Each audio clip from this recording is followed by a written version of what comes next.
वाले, ज्ञान की देवी माँ सरस्वती को मानने वाले माँ सरस्वती मैया की।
क्या बात। तो एक हाथ ऊपर करके सभी लोग क्या बोलेंगे?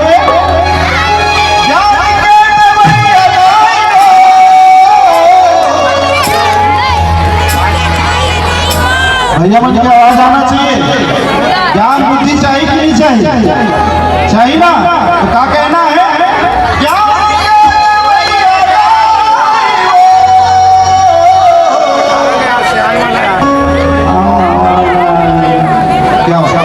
दोनों हाथ बाकी सब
आईडी में डालो, ठीक है भैया। मतलब भी थोड़ा हाथ उठा के क्या कहना है? अरे वाह वाह वाह, क्या बात क्या बात।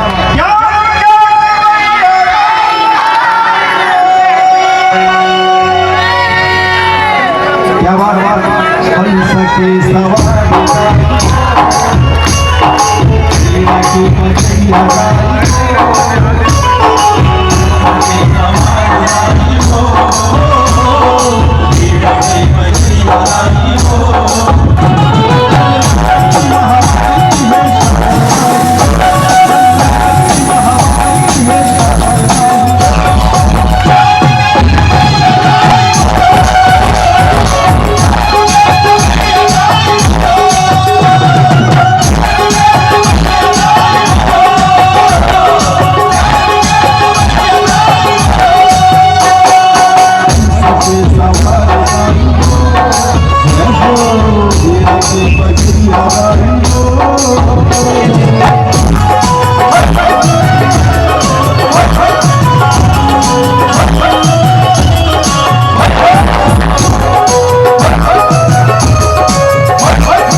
लो हंस के सवारी गाई हो वीर के। एक बारी छोटे मोटे कलाकार नहीं, बहुत बड़े कलाकार भाई हैं, जो ताली होना चाहिए। थोड़ी देर में ठीक है, तो दोनों हाथ उठा के